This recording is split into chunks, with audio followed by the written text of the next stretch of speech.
שמי ויויאן סילבר, חברת קיבוץ בארי, פעילה בנשים עושות שלום. די. אי אפשר יותר. אי אפשר להמשיך יותר בלי אופק מדיני.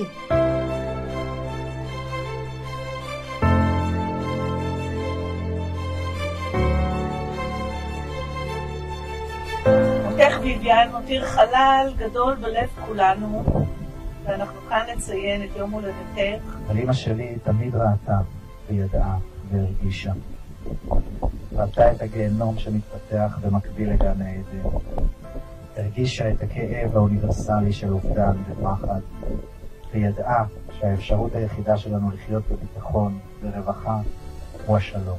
מה שחלמנו עליו, ויויאן ואני, כדי לספר את הסיפור של העוטף ולהעביר את החלום שלנו שיש רק דרך אחת לחיות בעוטף, בדרך של השלום.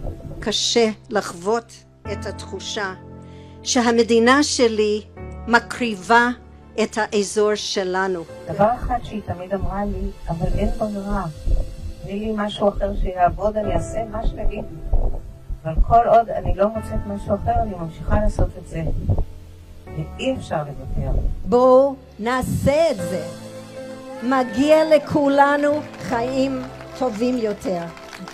אנחנו כאן היום כדי להתחייב בפנייך שאנחנו לא עוצרות.